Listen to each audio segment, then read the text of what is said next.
A different take on the barbell investment approach for retirement. Been wanting to do this for a while, and I just now that the book is finally done, it's not showing up yet on Amazon. It looks like it's still in the review phase, and I'll certainly report back to you when it's done. But now it's done, I can focus on other things I've been wanting to do for a while. So the issue is talking to a guy yesterday, and he said, I like your barbell approach, but it's not as efficient as what he likes. He's a mechanical engineer by training, a software engineer or designer in his career for the last 25 years or something like that. And, as an engineer, they're always looking for efficiency. I said, no, I know the drawback is it's definitely not as efficient as more precise framework in terms of moving money around and stuff like that. I said the problem is no one wants to do that though. People just they're more than willing to set it and forget it. But in terms of efficiency, it's not the best approach for sure. So his thing is, what if instead of just pulling the money out from the cash for the 3 to 5 years of cash and then replenishing that when the money runs out of cash, what if you had an algorithm of some sort, a program where you pull it from your portfolio every month? I said, yeah, that'd be pretty sweet. I don't know how to do it, but I mean, if you could get something like that, that'd be sweet. So basically his idea would be is that design some kind of AI, artificial intelligence, that says your portfolio is up, we're going to take it out this month. And that's great. So he's going to crunch those numbers and see what it looked like on a month-to-month basis. I cautioned him, though. I said, look, no one's going to do this manually. No one's going to, I mean, there might be some guy that does it, but the vast majority of us, I'm not doing it manually. Just aren't. They want to set it and forget it. And I think once a year is probably the extent that someone would do it manually. No one's going to sit here and say, what's the portfolio? What's up? $32. Let me pull the money out. And when I say no one, I'm being facetious. There are some people who will, but the vast majority of us don't want. I don't want to do that crap. So he said, no, that'd be the issue. You get to design a software program to do that for you. And I thought that'd be kind of cool. So anyway, he's a software engineer. He's running his stuff. I don't know anything about that. And it'll be interesting to see what he comes up with. All right, but it did get me off the shine because I've been wanting to do something for a long time, which is because I've understood the inefficiency of the barbell approach where you just leave the money in cash because the markets do fluctuate on an annual basis, hell, on a daily basis. Now, I'm not going to go down there because I'm a keep it simple, stupid kind of guy and every month pull money out or every quarter. I'm not going to do that. But let's just say you did every year. So you start with $100,000, for instance. We're going to say you need $6,000 a year. So we got 6% distribution rate. We're just using that for just a simple number, 6% distribution rate. What you're going to do is you're going to put 3 years cash or 4 years cash. I guess I'm using right here. So 4 years cash to the side, and you're going to say I need $6,000 a year. Does that make sense? So you got $125,000 to start with. You got $25,000 in cash. You're going to leave $100,000 in a mutual fund of some sort. And we'll get into the various funds here later on. But anyway, so that's what you start with. So if the market goes up above the 100,000, it's in the black. You pull the money out. That's 6,000 needed for cash. If the market goes down, it's down to 80,000, 70, 92, whatever, doesn't matter. You pull the money from the savings account. And so it's going to be interesting to see how this works. So, when we had all these various different fund scenarios, I was doing 5% annual withdrawal. I was doing 4% adjusted for inflation. I was doing 5% adjusted for inflation. I was doing something else. I forgot what it was. But anyway, I did a number of things. But I didn't do this where we're taking out every year. Whatever is better. The markets go up, you pull your cash needs there. The markets go down, you pull your cash needs from the cash accounts. So let's run this. I did it initially, and I thought I was doing it with VWINX, and I thought that was Wellington. It turns out to be that was Wellesley, so I was wondering why there wasn't that many down years. But anyway, I'm going to show you. And I've played around with this a little bit. I haven't played around with it too significant yet. But I'm going to show you what I've done here. And I just went back to 1983, and I got two. So I went from 1983 to 2018. Now, mind you, 1983 as your starting point is going to be the cat's meow because again, you got to look at what the bonds were back then. If you would have locked in a 30-year Treasury bond, you were getting 15 and a quarter guaranteed until 2011. And so this is just kind of the best case. I hate to say it, but it's the best case because you literally could not have timed it any better for your retirement to start in 1983. But then I just said, okay, what if we just switched around a little bit? And I said, we start in 2008. So basically the first decade, kind of going the reverse sequence. 2008, we got a bad year starting off at -10. Then we come down to here. We got 2002, 1, and 0. Not great years, not a decent year. But anyway, you can see the years from 2008 to 1999. They're good, but not great. Now this is the Wellesley fund, so this is the heavy bond one. So probably not the best example of this.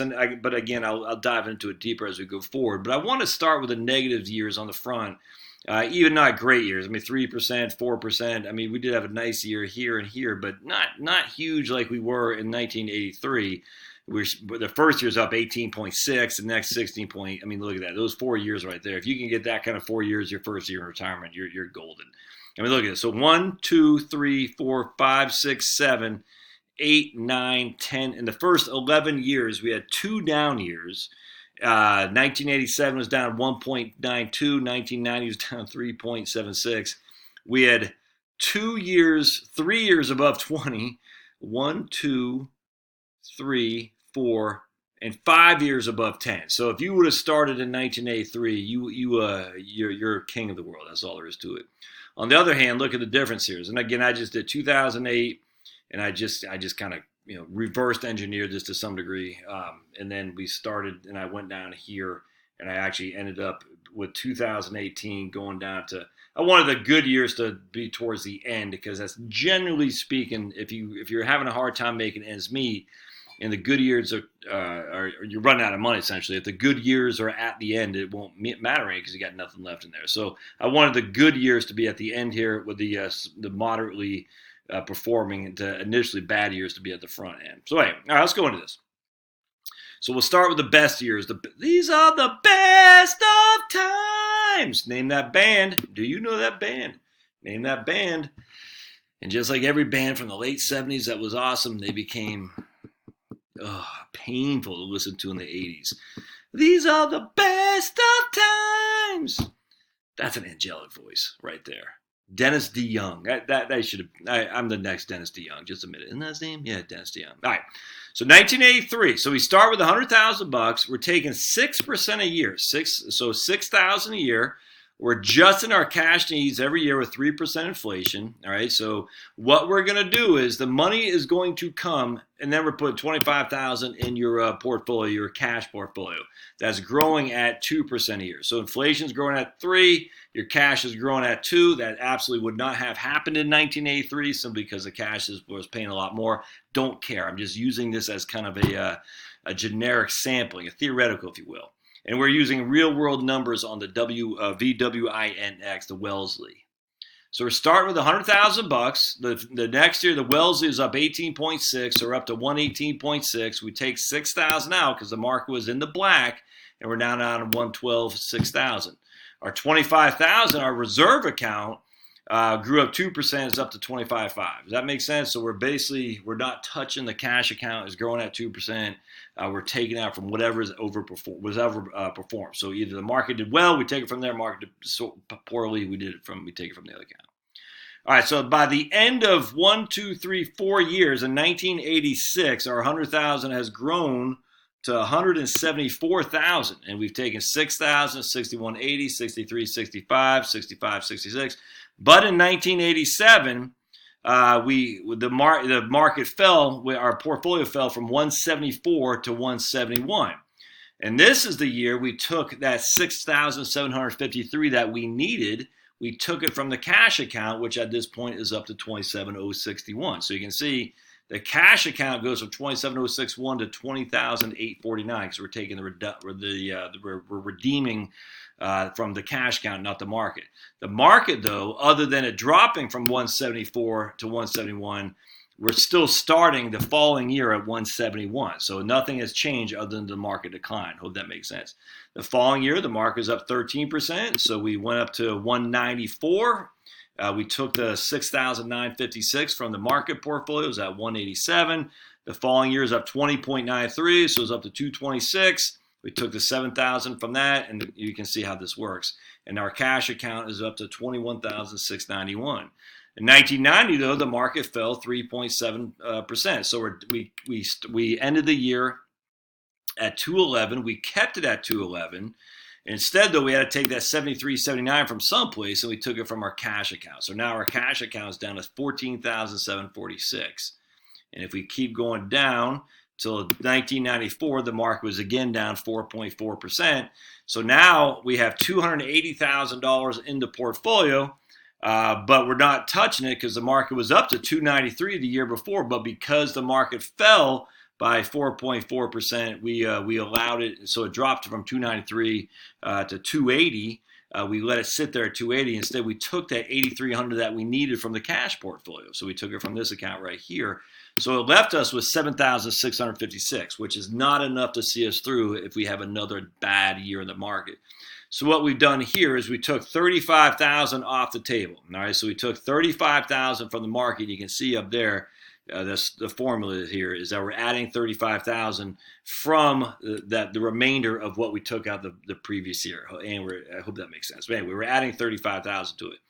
But we're also taking 35,000 from this. So we have the 280,000. It grew at C69. It grew. So we had 280,000 at the end of the previous year. It grew by 28%. So we're taking 280 times 1.2891, and we're taking 35,000 out. And so we're at 326, even though we made that big reduction of $35,000. We took the 8,500 from that portfolio, and we're down to 318. All right, does that make sense? So a lot going on there, but you get the gist of it. When the market's up, we take it from the market. When the market's down, we take it from the cash. At some point, potentially the cash account will be bordering zero, so you got to pull the money from the market in order to replenish the cash. Why did I do 35,000? I started with 25. I said, let's add 10,000 for inflation. That's all I did. Nothing. I mean, literally no science there at all. All right, so now we get our cash accounts left at 42,809, plus it's grown. It's grown until 1999, where we're down 4%.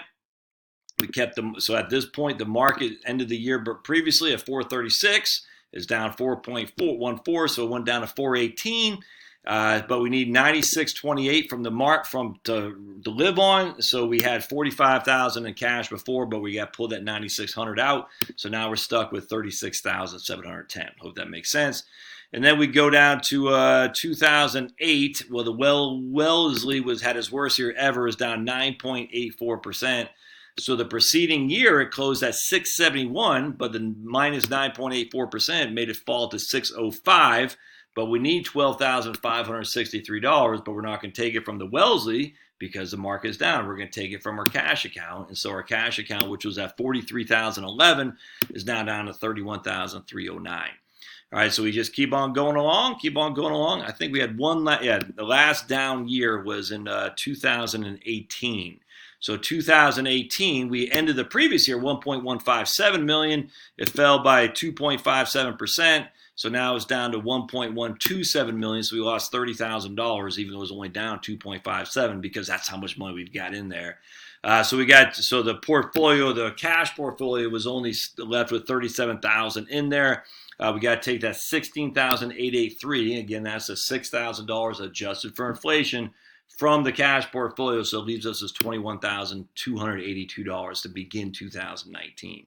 So if you look back at 1983 to 2018, was that 35 years, this portfolio did incredibly well, but just because we got lucky. All right, so stay tuned. So I'm going to start with reverse order to some degree, and we'll see what that looks like. So don't forget to smash, like, and subscribe. All right, thanks, guys.